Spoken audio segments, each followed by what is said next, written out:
Jav sat against the cargo bay wall. There wasn't much light aside from the red flashing of the emergency lights.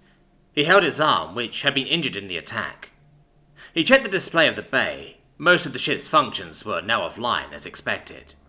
The Carrick attack had left him adrift, eventually being pulled from hyperspace into a nearby star system in the dark regions. Jav pulled himself by his other limb up to a crate of electronics. Perhaps the comm still worked, even if he ended up alerting a pirate fleet to his location. At least he'd be taken prisoner. He'd be alive, unlike what would happen if the Carrick found him, which was unfortunately quite possible. They were nearby now, around the system's outer asteroid belt. He finds some rudimentary comms equipment he was transporting to a remote research outpost. Hello? This is Jas Verk of the... He tries to remember the ship's name. I can't remember. Just a shut-up ship drifting at these coordinates. He attaches his coordinates to his broadcast. Please hurry. I'm not going to last long out here. Damn Carrick blew me out of hyperspace, he says hopefully. To his expectation, everything within the system's outer rim heard him. The Carrick ship that was hunting him started flying closer. On the Carrick ship, War Chief Zorg observed the screen of his ship. A pathetic prey, he grumbles. They were patrolling hyperspace when they came across Jav's ship, a meager cargo hauler, but employed by the Carrick's enemy, the Lorians. Chief Zorg, this system is not listed on any hyperspace maps. The vermin cannot run, and no help will be coming his way. Greg, Zorg's first officer, reports, with a hint of mirth. Zorg just grumbles in response. This wasn't prey of any worth. Target practice, really. Back on his hauler, the Herald, Jav sat against the box containing the comms equipment. Just waiting. The holes in his ship thankfully didn't penetrate the cargo bay. He was the last survivor. The bridge was blown off by the Carrick's laser blasters, reduced to slag, along with his captain and bridge crew. Had he not been in the cargo bay, he would have died with them. He felt sorry for himself, wishing he had died with his crewmates. At least then it would have been quick and painless, not torture for pleasure by the Carrick, till he was bled dry and died. The Carrick Scrounger arrives at the Herald's proximity. It grabbed the ship using 2 mechanical arms and stabs a breaching bridge into his hull. Within minutes, the Carrick had completely taken over what was left of the Herald. Zorg walked into the cargo bay, bored. He looked at Javs. The Lorian was being held up by his 4 arms by 2 Carrick warriors. Don't waste your time, this vermin is not worth your time, Zorg says, waving his hand. The warriors drop Javs. He crumbles onto the floor, his weak, literally boneless body curling up. Javs kept quiet, trying not to panic. We heard your call for help, vermin. I thought you'd be rather thankful, Zorg said boredly, trying to converse with the pathetic prey. Not a desirable outcome, Javs said in reply. Zorg scoffs at the reply. Since you are such a waste of my time, I'll let you choose how you wish to perish, he tells Javs. I don't want to, Javs replies. I'm not leaving without a prize, Zorg says.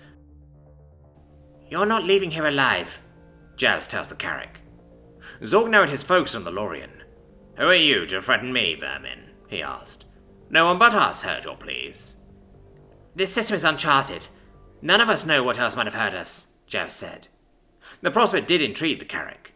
They were the mightiest warriors in the known galaxy.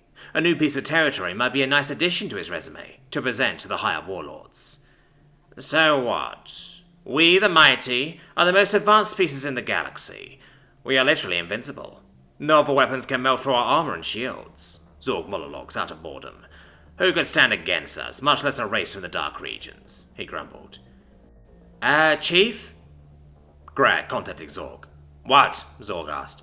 Contacts, it doesn't make any sense, Greg replied. Oh, for blood God's sake, Zorg says, tossing a portable projector to the cargo bay floor. It lit up the room with the visual receptors of the Carrick Scourger, the second most largest ship in the Carrick Armada. What appeared on screen defied explanation. A vessel of steel, the most starships were made of the material. This one was made with enough to build 3 full armadas. It was huge, big enough to swallow both the Scourger and Herald whole. What is that? Zorg asked. I don't know, Josh replied. Silence, vermin, Zorg said in a quick, hushed voice. The Scourger fires its Carrick laser beam, one of, if not the most powerful weapons in the Armada. It impacted the hull of the large unknown vessel. Ha! No shields? Greg asked in surprise and pity. The hole where the laser hit was heated up, but it quickly dissipated. Target has taken damage? Greg asked in confusion. There should be a hole burned through the hole by now. Instead, the area just glowed for a bit before returning to its previous state. The ship doesn't stop moving, and one of the two large protrusions from its hull turned to face the Scourger. The object itself was larger than the ship twice over. What the? Greg's comms cut out.